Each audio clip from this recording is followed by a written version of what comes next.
Hello, everyone, and thanks for joining us again on Human in the Hard Drive. Today, we will be discussing a quite popular topic, AI. So let's get right into it. Jim and Brian, just curious what your experiences have been with so far and what you actually know about the topic.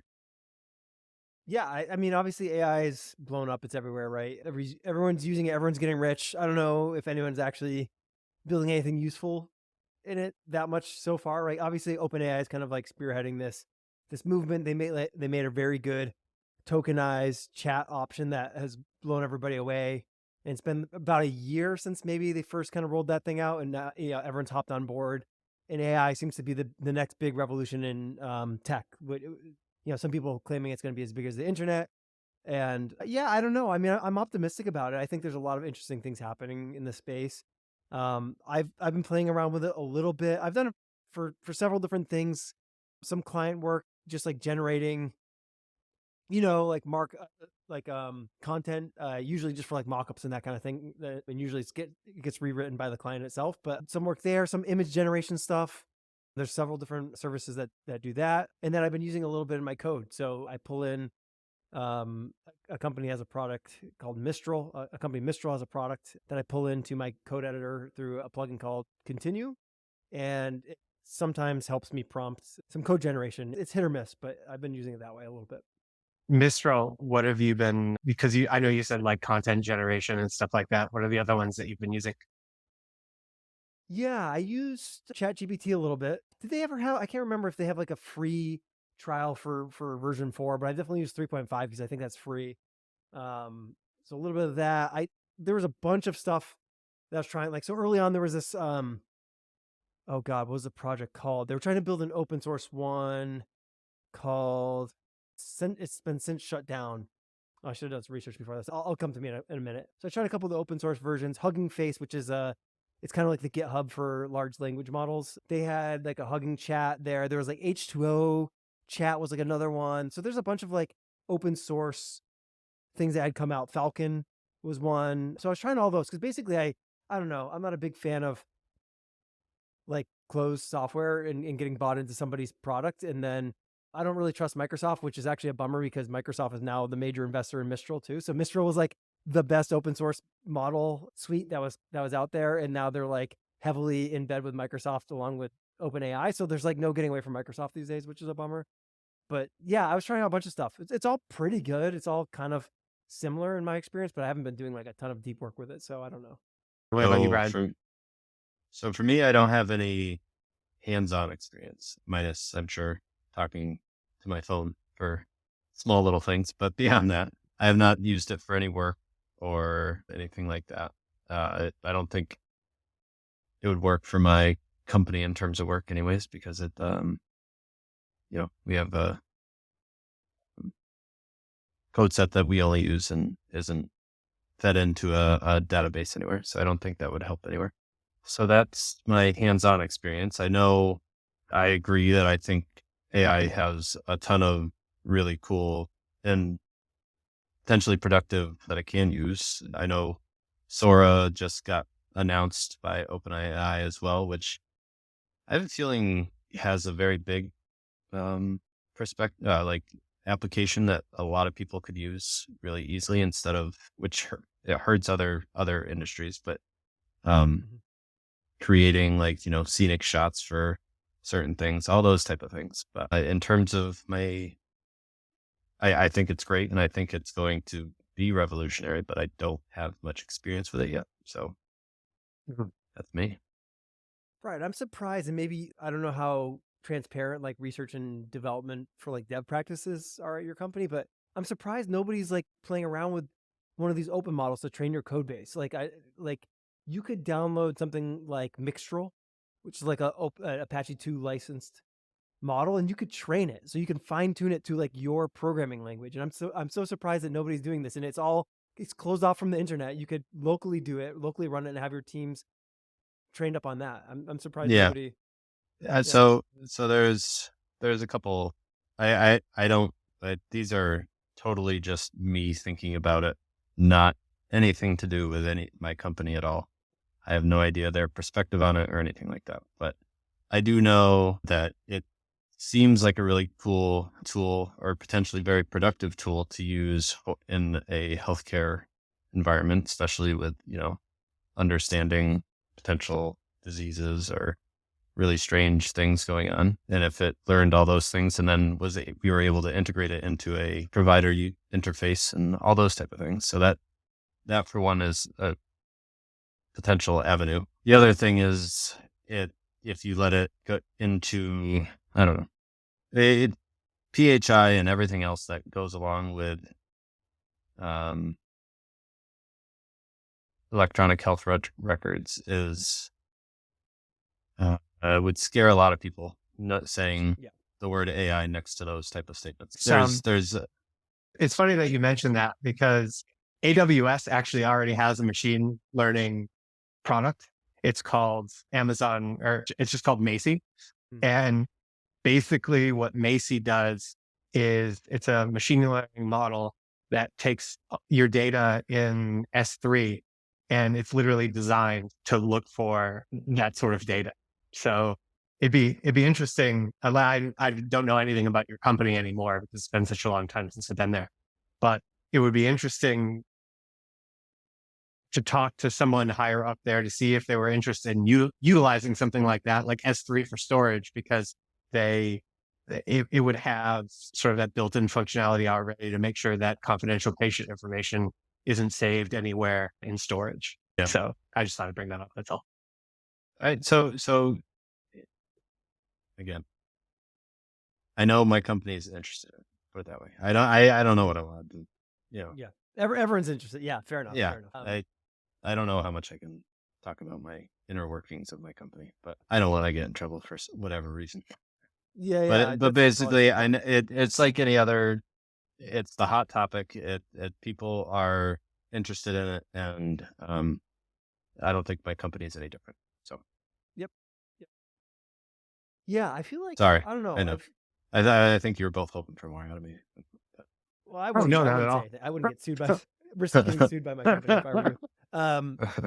Yeah, I feel like there's a lot of.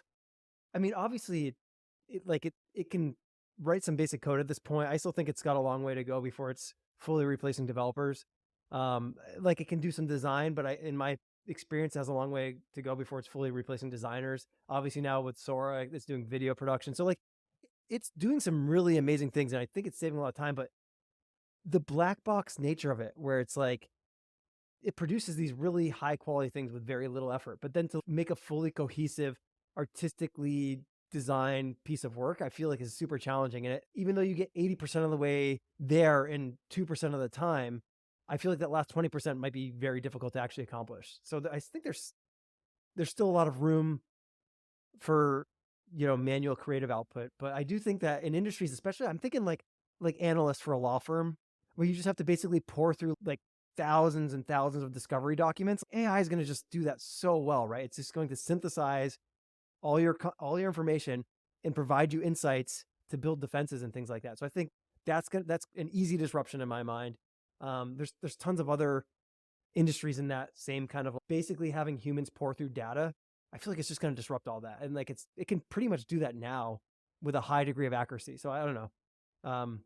We were thinking about using it in a product. Actually, I was talking with one of my clients. It's a research organization, and they have tons and tons of like open access publications that they want to be able to have conversations across disciplines to create like a cohesive argument for what they're advocating. And yeah, we were exploring it for a little bit, and maybe we'll revisit it at some point when we wanted the ecosystem to like settle a little bit, because we were like, it was like a year ago when we were looking at this, and it's like things were just jumping up and then they're disappearing. Oh, Open Assistant, that was the one that I was trying to get at earlier. Open Assistant, I think.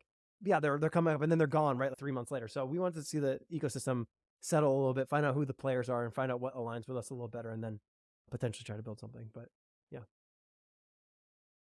Yeah, to me, like all the big ones so far, right? So you have like ChatGPT and you have what's Google's Bard, I think is what it's called. Gemini now, but Oh, they're Gemini, all yeah. like you haven't heard the controversies of this? No, No. I don't pay attention. Oh man, I'm But on Twitter too much, but yeah, there's all yeah, Google keeps basically dropping the ball. It seems like. What I was going to say was, it seems to be so like ChatGPT is really good for a lot of things. I use it daily, but a lot of it isn't for like technical parts of my life. So, I mean, I have used it in work and personal projects and stuff like that, but finding answers to like, I mean, I use it for cooking, right? Even for like generating recipes and stuff like that. Mm. But like these large language models, I feel like ultimately they're this is probably, I don't know. I honestly don't really know what I'm talking about. But based off of experience and me messing around with various AI tools, it seems like the chat GPTs are pretty decent at everything, but the ones that have been designed for a specific purpose are seem to be much better at what they're supposed to be, or what they were created for, than say something that's more general like chat GPT. So for example, in AWS, generating Lambda functions, right? The first thing that I ever used to test out for that was chat GPT, and it did a pretty decent job. But there's another product that I'm signed up for called CodeWiz, and it can generate code in Python, JavaScript, C, C++, HTML, and Java. And trying to generate, say, like Python Lambda functions for AWS, or just scripts that you want to run in like the Cloud Shell or whatever, much far superior to ChatGPT in what it does, in my opinion. There's way less editing, and it usually gets it right on the first try. So yeah, I think these individual tools for a specific purpose are probably better than the LLMs at this point, in my opinion.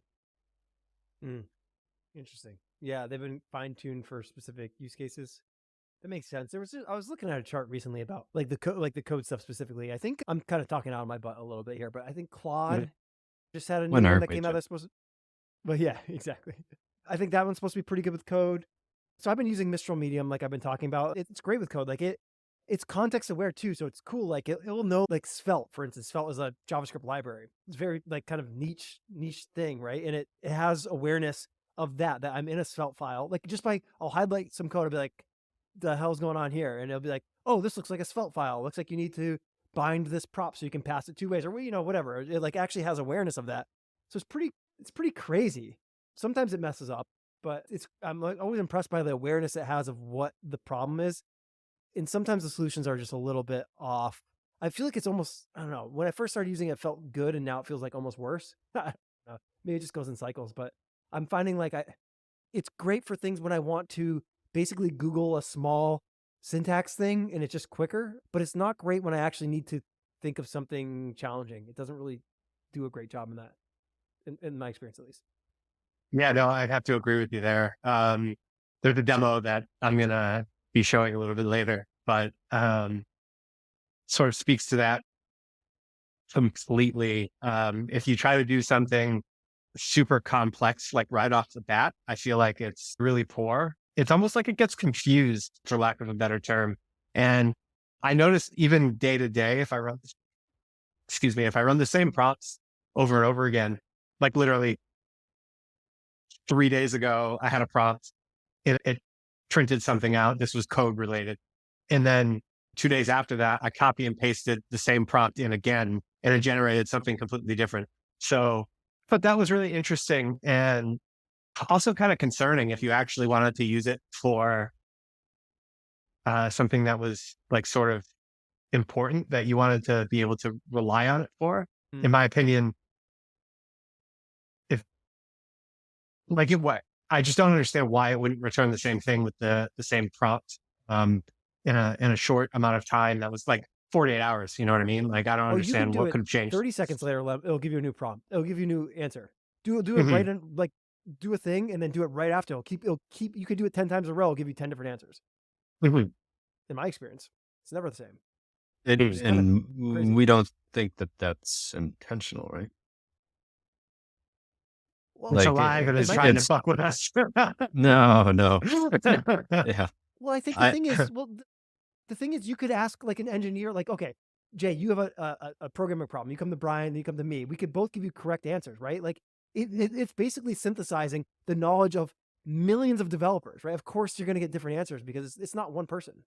It's it's everybody But collectively. yes, but it is. So in your example there, Jay, is one of them like broken and one of them's not? They were both broken for different reasons. Okay. Oh, that I can believe. I So at mean, least it knew the first time that it was broken. So maybe I should try better. Get there. Give you a different. yeah, No, I don't yeah, know. It's So there's a mindset of like, okay, I've been asked the question, and is this a sign on type of thing? Like it knows who you are type thing, right, Jay? I mean, I'm logged in, so yeah, it should know Yeah. who I am. Yeah. So if you're asking the same question multiple times, maybe it thinks it should take a different route because you weren't satisfied with the first question, I guess is what I'm going at with it. It's why it would give you a different reason. But Well, the way Chat GPT works, well, I'm not going to pretend to know how it works, but this is from my experience anyway. This is what I noticed, right?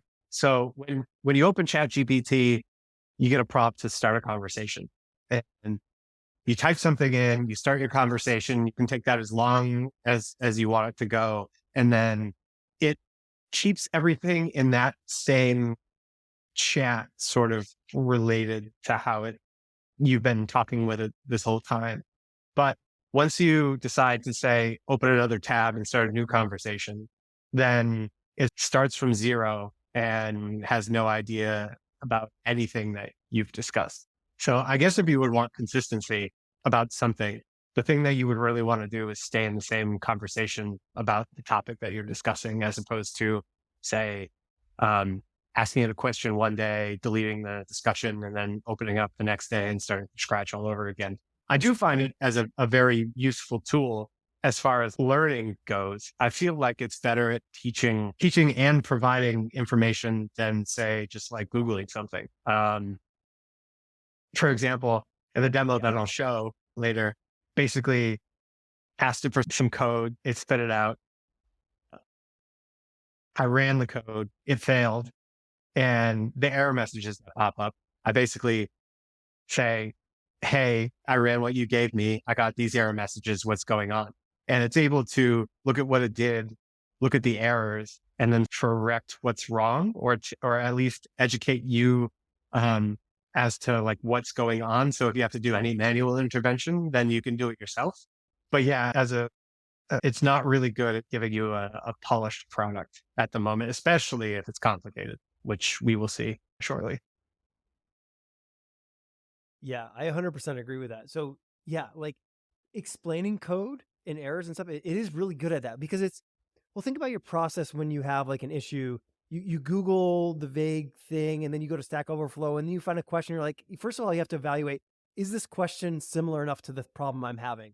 And sometimes it's only like semi-related. And then assuming that it is the same question or similar, then you have to find an answer that actually works in your use case, which is also challenging. But you know, with AI, like it does give you a very targeted thing about your specific problem, which is, I would agree, pretty reliable. Writing code, on the other hand, is less reliable in my experience. And also, like Jay, I know you mentioned like recipes and stuff. So Steph and I have used it to like try to figure out like date night ideas, and it will literally hallucinate restaurants in the area. Like it'll make fake website links. It'll be like, oh, you should check out like the Treehouse, like wine and beer or whatever. And they'll make these website links and make fake. They don't exist. And you're like trying to, like, we went through a list and made like a list of like 15 restaurants in Natick, and we're like, we looked them all up. They're all fake, completely fake. So Um, I have a question about that. What model of Chat GPT are you using? Because I'm assuming you're not paying for it. that I this was a while ago. It was probably 3.5, but I don't remember. Yeah. So for one of the big upgrades there is it actually has search capabilities with Bing. So Okay. Yeah. if you ask it something like that now, it'll be able to actually search the web. It'll actually tell you, like searching this website and tell you where it's pulling its data from. Yeah. all the browsers are kind of building an AI. I'm looking right now. I use Brave as a browser, and they have an AI Oh in yeah. there. Okay, it's called Leo, and that's based on. I think this might be. What is it? It's based on. Oh, it says Llama 13B. Oh, I thought it was different. Anyways, but yeah, it's kind of they're pretty good. I don't use them that often, but they're pretty good overall. Well, I'm not saying it's an AI search engine. I'm saying like if you ask ChatGPT to look for something, look for example, if I'm having a tech problem, say I'm a service desk analyst and I'm trying to figure out what is going on this person's Windows computer because they don't have internet access or whatever, and they're receiving this particular error. I can say, hey, ChatGPT, can you search Stack Overflow for this issue and tell me why it might be happening? It will Oh, actually cool. browse Stack Overflow for you and read a bunch of stuff and spit you back the relevant information. That's awesome. Got it. Um, one of the things that I wanted to touch on was the new AI jobs or the new jobs that AI might be creating. Have you guys noticed any of these? Because I know through because obviously I'm looking for a new role at the moment, as I've mentioned before. I have noticed some jobs on LinkedIn for AI prompt generator. So basically Really? they're looking for people who are like good with AI prompts to get it to spit back like what it is that they're looking for. I'm not sure. I haven't really looked into these. I'm not sure how scammy they are or not. I mean, they very well could be. Yeah. But like that's something I've actually seen posted on LinkedIn, people that are like good at generating like AI prompts and stuff like that. So I keep hearing about this from like different tech YouTubers and stuff. To me, that seems like a made up industry. So I feel like that's like when Google first came out, people were like, we're looking for Googlers, right? I feel like everybody needs to learn how to do prompting as part of their job and like figure out Hmm. how to make like I feel like it's a skill that we're all going to integrate into our workflows, not like we're going to hire the prompting team. It does to me that doesn't make sense, but I'm sure it's happening. I don't know, I'm skeptical. I'm skeptical that the professional career is a prompter, but maybe it is. I feel like it would probably be one of those things like that's a phase, sort of like Yeah, you said. exactly. Like Exactly. it'll be around for a year or two, and then all of a sudden it'll just disappear, and no one will have that job anymore. Um, Yeah. But then again, there's stupid shit jobs out there right now, and they've been around for years, like Scrum Master. Like, sorry, I know Brian, I know you're a big Scrum guy, but I feel like that's not a full time job. I'm sorry. I my think Scrum opinion might on be Part a of good the paradigm. job, I just Jim. think Part of the job. Not the whole part. okay, that's fine. That's fine. As long as it's a title that someone with a regular job wears, I'm fine with well, that. well, just a little aside because I'm a little salty about this topic. But back when I was like doing traditional IT, working on projects and stuff like that, I used to get really annoyed that project managers would get paid more than like what I was getting paid, not even by a little bit either, like $40,000 just to sort of manage a project when I felt like I was fully capable of doing it myself. And it's like the only thing is they know agile waterfall or something like that. You know what I mean? Like I Agile just thought it was a waterfall. ridiculous Yeah. thing. Yeah. A good project manager is awesome. I would just say that like most people in that profession are not good at their job because it's like a soft skill job and it's easy to fake your way into it. And I think a lot of people suck at it. But a good project All actually project is managers that are listening to this now just completely cut us yeah. off. Great. Thanks, Jim. No, you got it. All right. Good podcasts have to piss off some people. That's why like it's purposely doing it. No, I'm Okay. saying the good ones are awesome. They're fully worth the extra money. I think they're worth more than developers. If you have a good one, they can like save your company a ton of money. It's just like a lot of people suck at it. Like I've worked at so many places over the years where the project managers literally double or 3x the cost of the project because they're terrible at their jobs. They waste developers' time and they just send people around in loops and they don't guard the development team from the clients changing minds and they just like make everything even more confusing. So yeah, a bad project manager is not worth anything. Was this a certain city that you worked for? Yeah, well, yeah, honestly, yeah. Gotcha. Well, what do you guys think the impact is going to be as far as the current jobs now? It's like, for example, for me, it's way easier to use this coding utility that I mentioned to just write a quick Lambda function and paste it into AWS and then correct the code if there's an error. as opposed to like literally typing it out myself. Like the amount of keystrokes that it takes is literally less doing it with an AI tool than it is doing it myself. So Yeah. in that respect, I feel as though at some point people are going to get so productive that it's going to become a thing where companies actually need less people due to AI being around and being able to assist the people that are using it in the right way. Do you guys see that as a potential issue? Because I know it's made me, I won't put a percentage on it, but it saved me tons of time in the past year or so. Brian, do you want to? I have a comment, but Brian, do you want to? Go ahead. No, you start, Jim. Well, I mean, I've been here. I think that's kind of the buzz people are talking about, right? So the thing that a lot of folks are saying is that like 1 or 2 or 3 people companies can now grow and build products potentially that took a 30 to 50 person company before, right? And I believe that maybe if that's not true today, it will be true in the eventual future. Because I mean, think about this, right? AI kind of sucks right now, but let's assume it can get to the point where it's like 80% as good as you are at coding, right? I was probably 80% as good as I am at coding now, like what, like 3 years ago or something like that.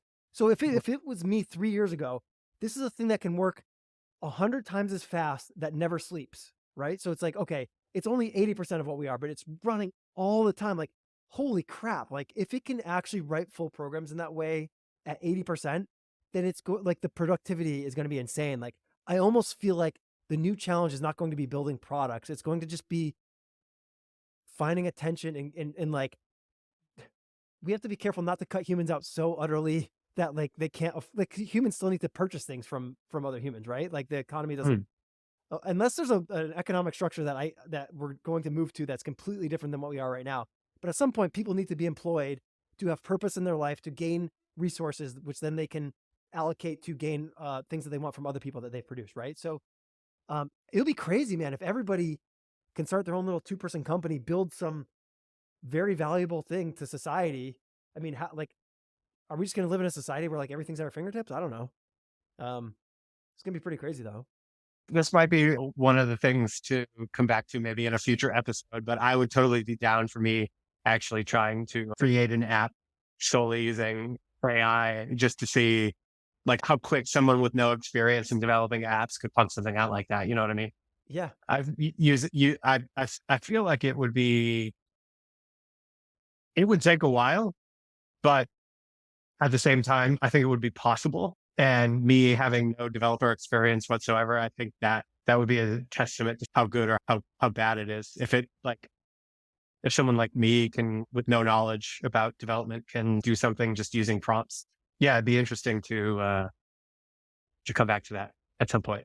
Maybe I'll start working on that now because it'll probably take a long time. I kind of feel like, Jay, I feel like I almost envy you. Okay, like you're very technical, but like you like that you're not a programmer, because in my mind it's like it's impossible for me to imagine putting the pieces together to build a full application, right? Like with just AI, right? It just seems like I can't see how that would practically be done.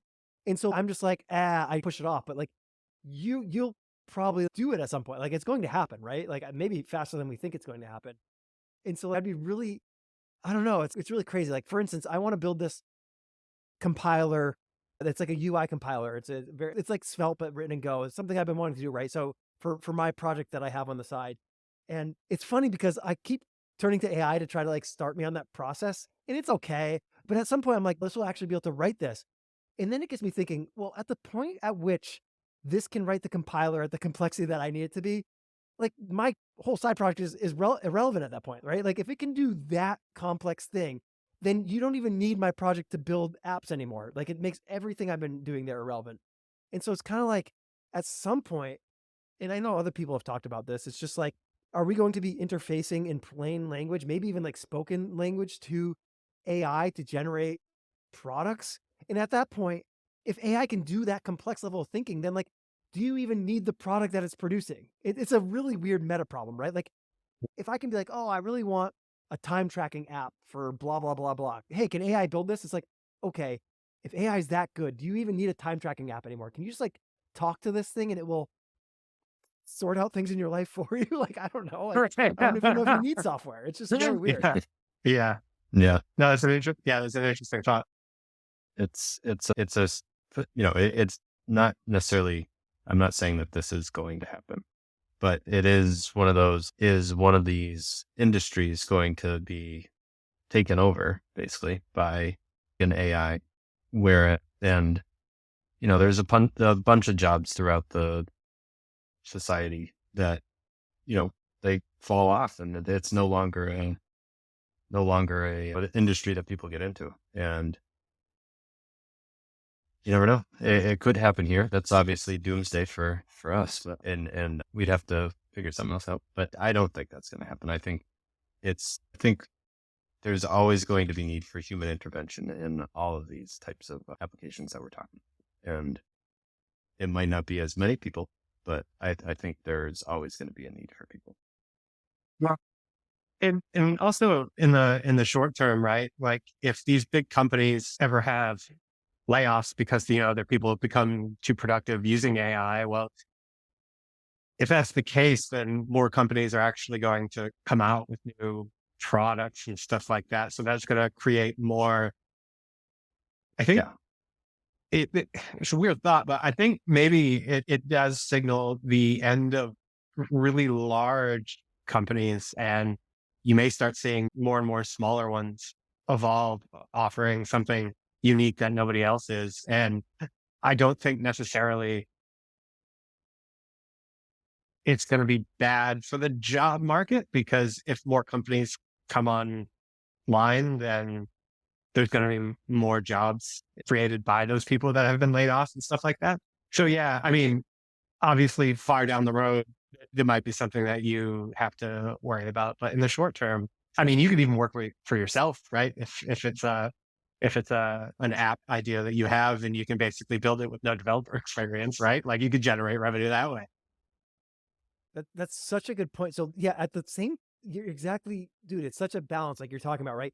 Like at the point where the big companies can lay you off because they don't need developers anymore. That like you are now empowered to build your own company so much easier. It's like a perfect balance. The pendulum will swing in that way if it does happen. Also, there's like safety in numbers too. Like I always believe this, right? So certain industries can be disrupted and certain jobs can go away completely, right? But you can't get rid of all of humanity at once. It's just like it doesn't work that way. There's Mhm. nobody to buy or do the products, right? Like maybe AI can take over us and that's maybe something to worry about, but there's no society that can exist where there's only three rich guys doing stuff because we would have no means to buy the things that they're doing things with. So I don't know. There's some checks and balances inherently in the system. So I don't know.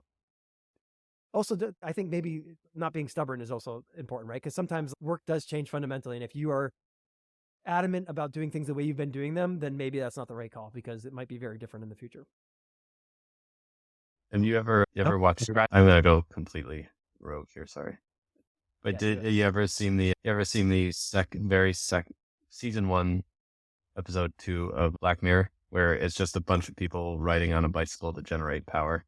And it's kind of like what you're talking about there, where there's just like one or two people that are making money and everybody else is just like spinning on a bike to try to generate enough revenue to be able to buy something that's virtual, and not, it's just like a dystopia type of thing. But I've seen yeah, that I don't one. know. Yeah. I've seen. I must be forgetting it. I feel like I've seen all the Black Mirrors, but no, that sounds pretty funny.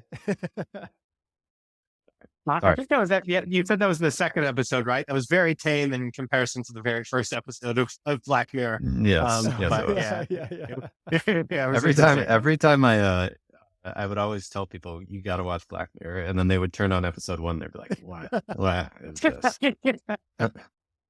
I Was that think you like did that, Jim. episode one has some like sexual blackmail or something like that? What was the? Yes. Yeah. Yeah. I did. Okay. This happened to you. Spoiler. Yeah. Yeah. I told you to watch it, and you're like, Yeah, I was like, what? what is this? All right. Anyway, sorry, Jay. Yeah, it involved a pig and the prime minister of the UK. We'll just leave it there. Yeah, yeah,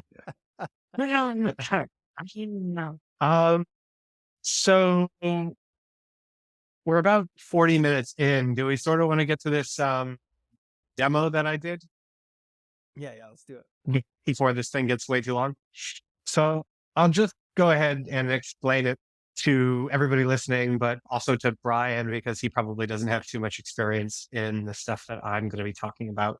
So basically, I wanted to test AI, how good it was at developing, say, infrastructure for a company. And basically, the tools that I used were ChatGPT, a tool called Terraform. Brian's probably never heard of that. So Terraform is a infrastructure as code tool. Essentially, what you do is they have their own language called HashiCorp markup language or something like that. And they basically, you define all of the AWS infrastructure that you want it to create as code. And all you do is execute a script, and Terraform connects to your AWS account and runs the code and literally builds everything that you want it to build. So just give me a sec. I will share my screen, I hope, because I've never tried doing this before. I used Terraform like probably 3 or 4 years ago. It was all really long YAML files back then. They have their own language now. Yeah, that's right. So I can show you what that looks like. Let me just bring up this Yeah, I'm bad sure we'll boy. get to it. Sorry, I didn't mean to jump ahead. Sorry, I thought I had this up already. What? Yeah, so you guys can see this, right? Or no? We see console home, AWS. Hmm. Yep. Let's try to share this again. Entire screen. Ah, here we go. Sorry, I'm a noob at sharing this on here. That look better? Yes. Yep. Code. Yeah. Okay. Oh yeah. Can you bump it So this up in is size, Jack? Can I what? Can you bump it up in size a little? Good question. Control plus, Control Shift plus, one of those.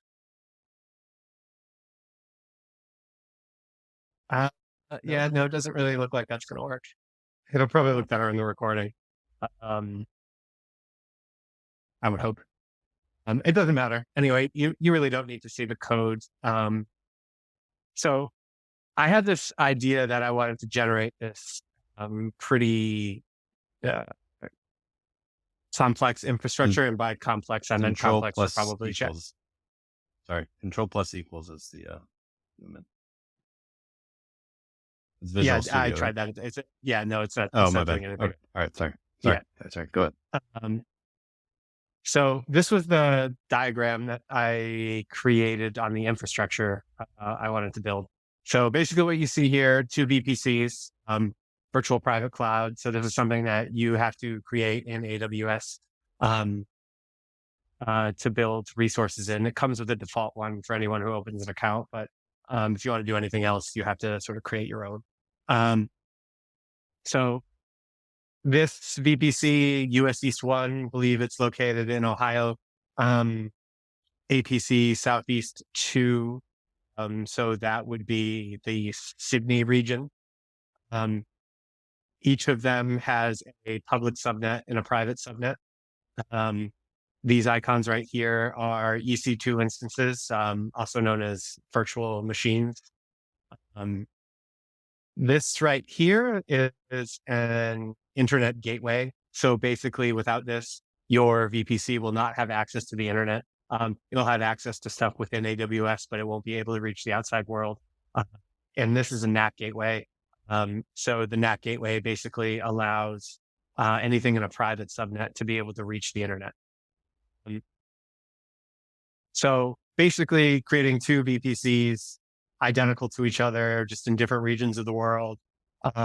And I wanted them to also be able to communicate with each other.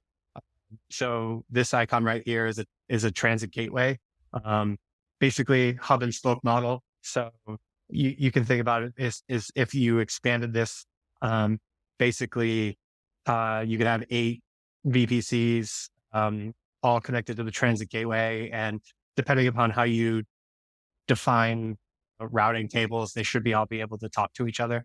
So like this server here should be able to talk to the server over here.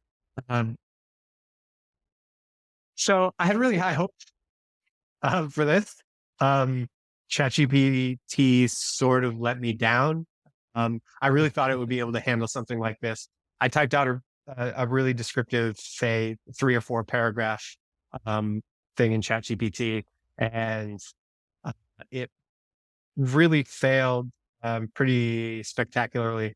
Um, so first off, let me bring up ChatGPT. So this is the one that I created that actually worked. That's way more simplified than what the picture that I showed you. So it was similar to this,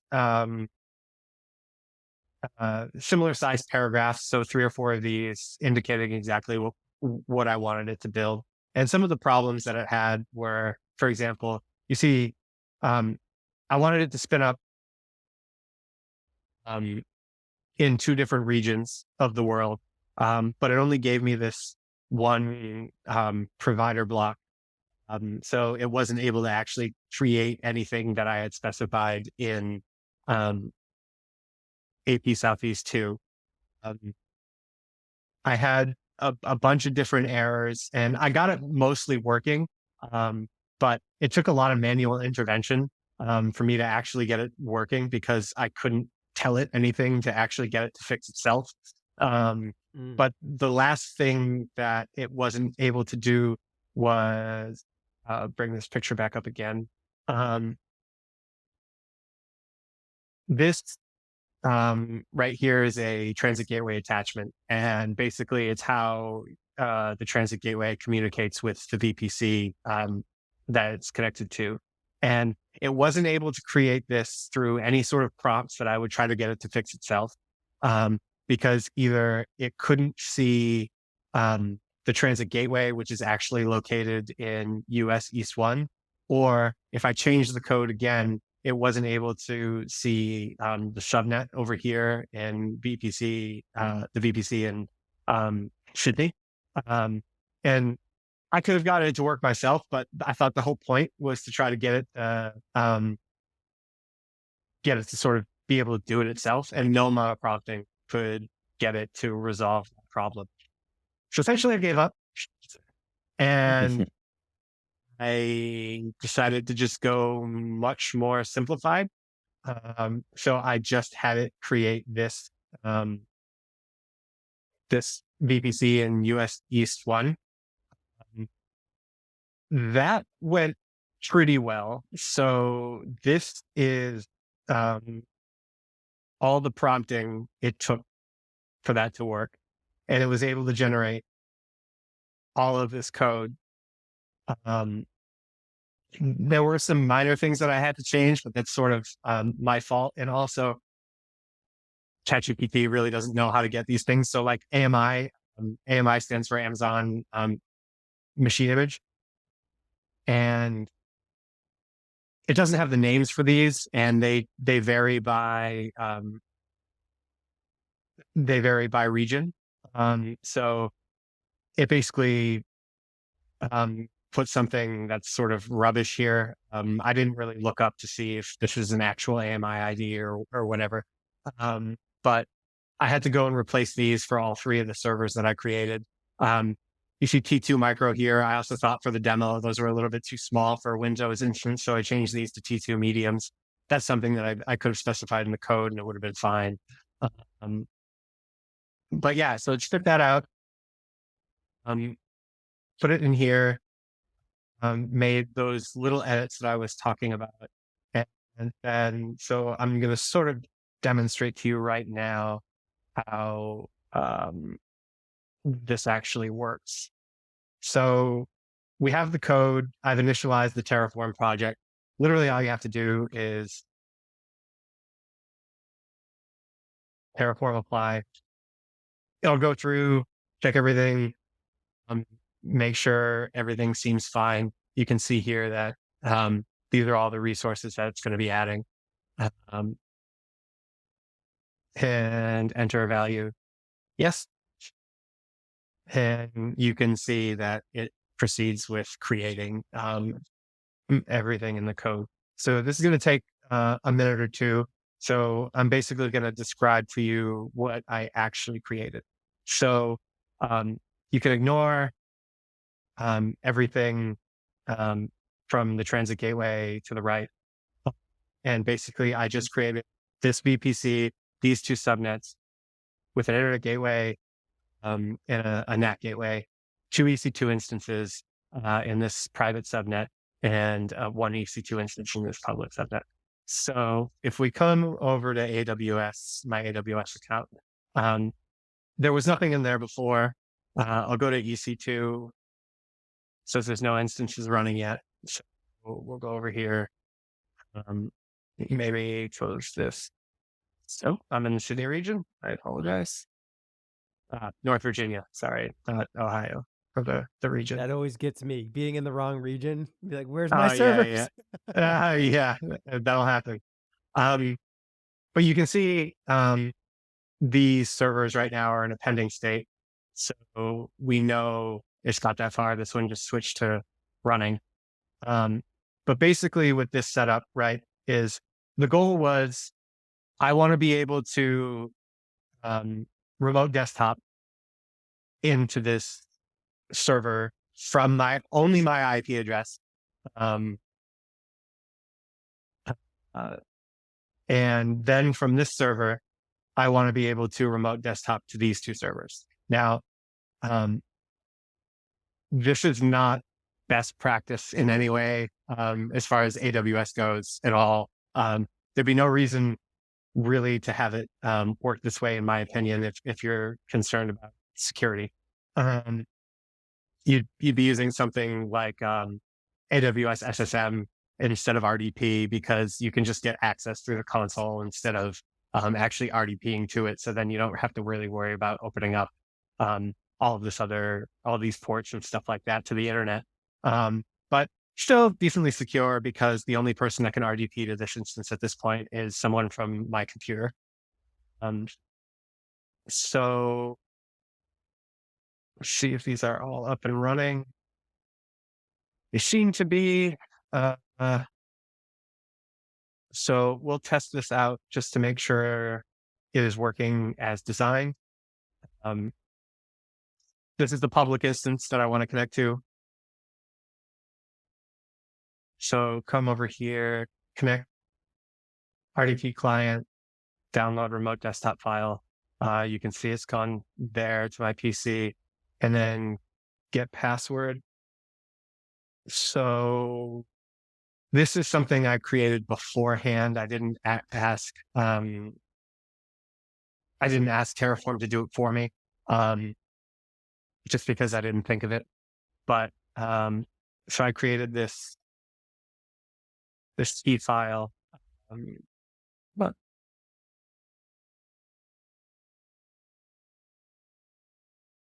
and to get the password, all you do is copy.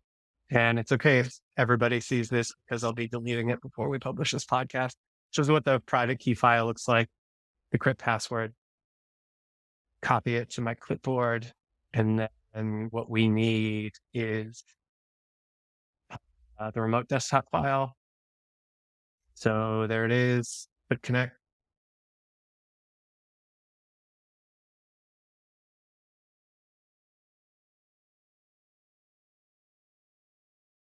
Oh, this is the wrong one.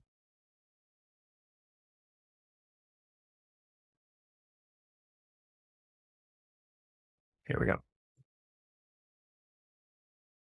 More choice, please. Sure.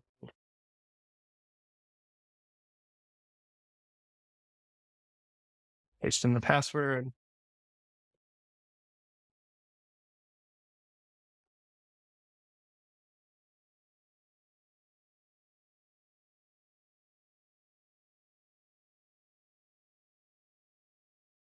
Looky. So I'm now inside my EC2 instance in my public subnet, which is only accessible from my computer. So what I'm going to do next is I'm going to RDP into one of the servers in the private subnet. So we'll do this one. I will snag the private IP address from here. Go back to the So server. you're RDPing from your RDP session to the first one. Is that what you're doing? Yeah, I'm RDPing from the public subnet to the private. Yeah. Because you couldn't do it from your host computer because it doesn't have access, right? These two instances do not have a public IP address, Mhm. so they would not be able to be accessed. That's pretty cool. This is like RDP Inception right here. Yeah, I've actually had to go 4 or 5 layers down. If Oh I'm being man, honest, I think that's like the what do they What was call it? that? It's I forget how many levels there were in Inception, but that was Well, pretty there's, like- close. Level 5. they did 3, and then you can go to like limbo or whatever it's called. Like if you get like, I don't know. I yeah. just watched that movie So again recently. But I've had instances where in my traditional IT, well, actually no, this was at my last job in AWS. Basically, they only wanted I only had access by creating a server in AWS, connecting to that server, and then from that server connecting to a laptop to then connect to something in vSphere. So, yeah, time moves that was really slow when interesting. you're that deep. Yeah. 5 minutes is like 5 years. So yeah, essentially, as you can see, now I'm in the private subnet, which is only accessible from this EC2 instance, which is only accessible from my laptop.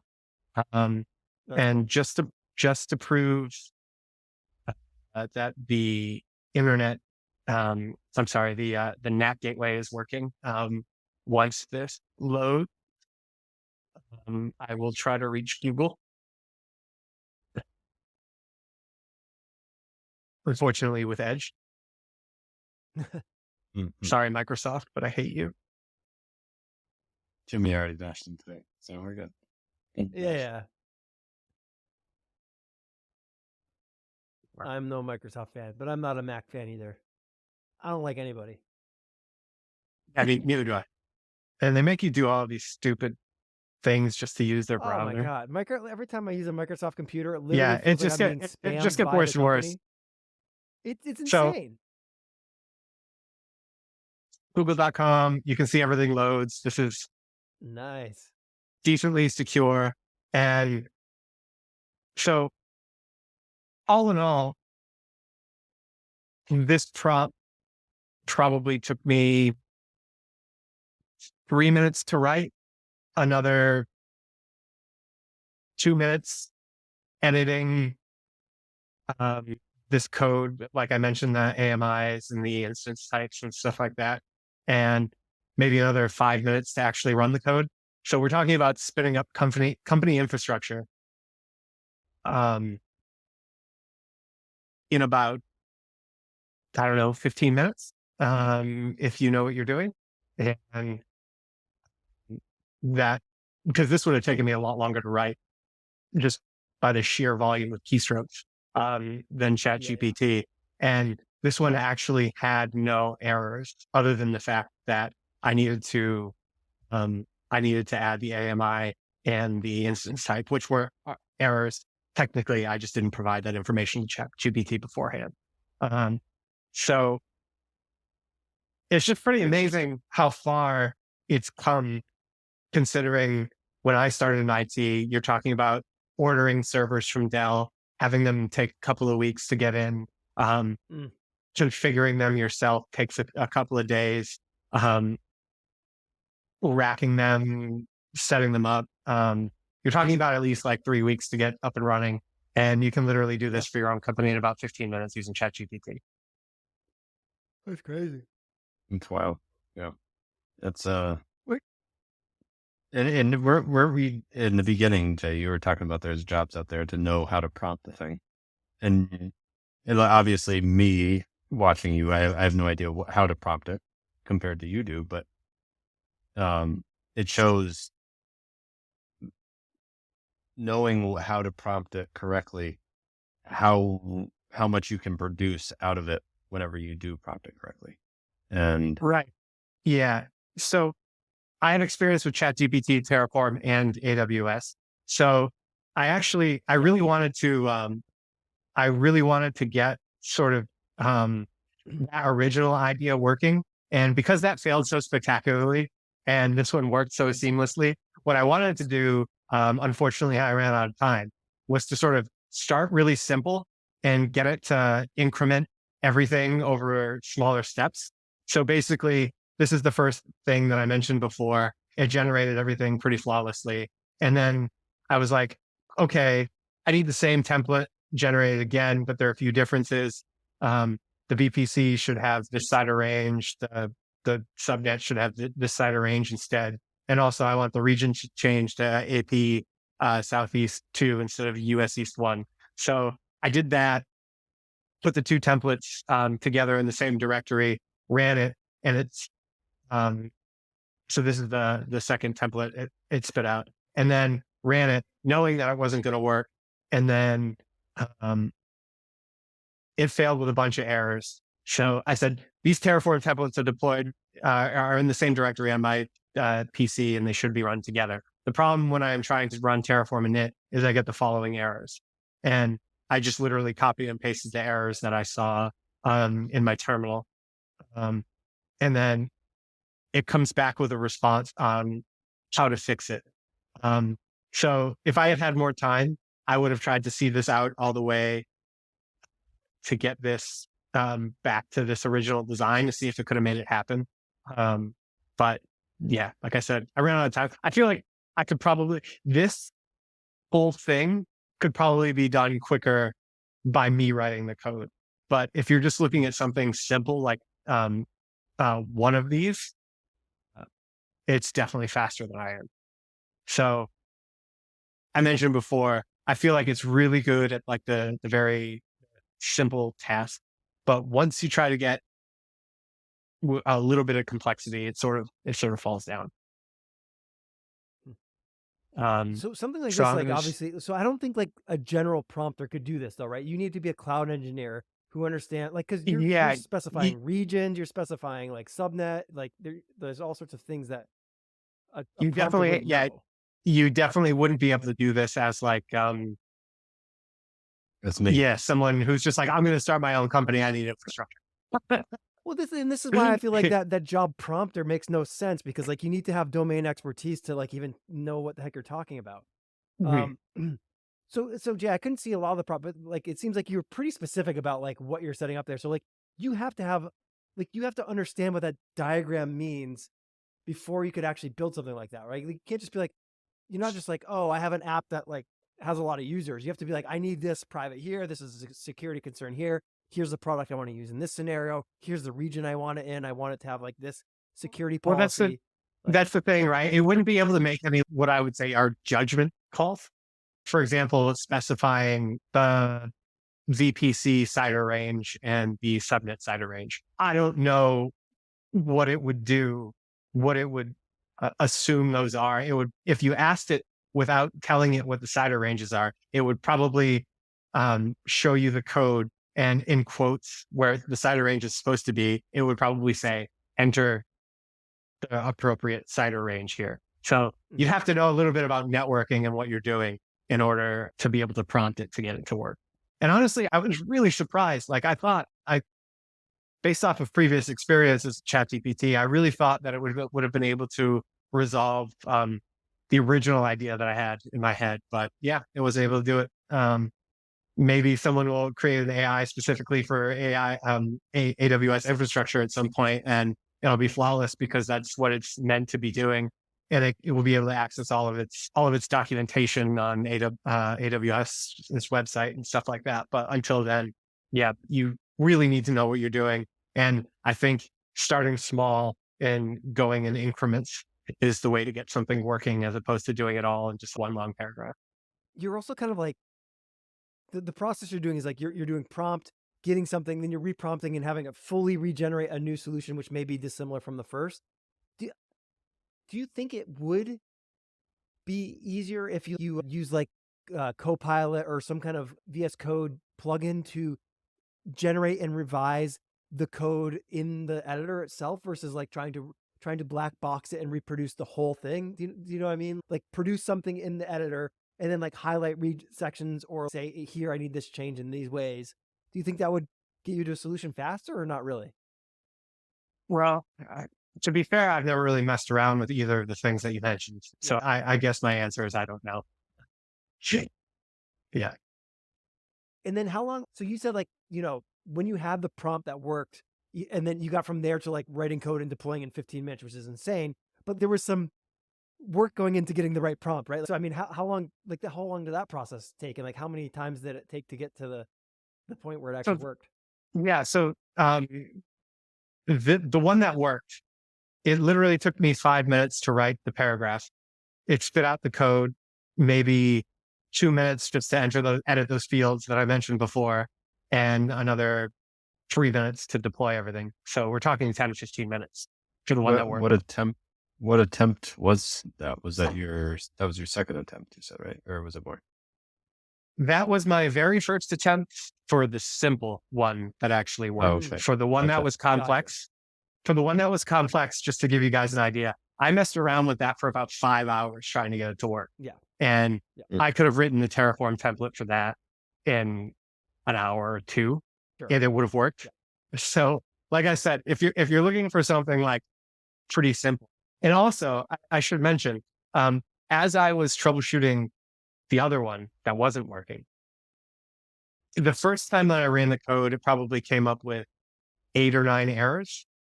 I was able to use ChatGPT, giving it like saying, "Hey, I ran the code. It spit me back this error. What could possibly be wrong?" And it would tell me how to fix it. So it came down to, it was that very last transit gateway attachment. And it, for some reason, I guess it just doesn't have enough information to tell me how to figure it out the right way. But it was pretty successful for 90% of it, but it was a lot of time, much longer than it would have been for me to write it myself. Yeah. So basically it's a great tool to have right now, because, and it especially since you already know what you're doing and how to fix what is it's spitting out that's incorrect. Like if you didn't use ChatGPT to try to fix the errors and you just used the original template, do you think it would have saved you time or no? So let me get this right. Are you saying if I just gave it the prompt, it spit out the code, I ran the code, and it gave me the errors, if I just tried to fix the errors myself, do you think would it have been faster as opposed to trying to use yeah, exactly. 100? Yep. Yeah, no, 100%. If I tried to do it that way, it would have been much faster than the 5 hours and unsuccessful attempts that I tried. Your success case was getting the AI to figure it out, not to actually get the problem solved. Correct. Yeah, I had the goal to prove that it could do this, and I failed. Yeah. It's pretty impressive, like what it can do. I mean, we're talking about writing this configuration with like complex products that are, I don't know, they're not just like common knowledge. They're like specific knowledge on a product. It's pretty insane that it even has any awareness that an EC2 exists, right? Like that's pretty crazy. Yeah. I mean, it can search the internet now, so I guess I'm not all that surprised. But even before 3.5, I was trying stuff on there.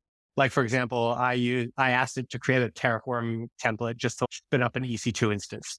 It was able to do that even back then. But I think it was working off data from 2021. AWS has been around since like 2009. So yeah, it probably had all that information just to begin with anyway. Yep. Crazy. No, that's really cool, man. Thanks for sharing the demo. Yeah. Very cool. I'm sure down the road we'll get to do one specifically just all about AWS. But yeah, that was just something I whipped up. Well, I wish it was quickly, but something I whipped up this week. And yeah, I think that's about all I have to say on the topic, unless there's anything else that you guys want to bring up. No, that was cool. That's fun to talk about like theory and then see like some hands-on stuff. I feel like that's the best way to actually know where things are at. So that was really fun. Yeah, for sure. Very cool. All right. Well, I guess we'll cut it off here. So thank you all for joining us on this episode of Human on the Hard Drive. We'll see you next time.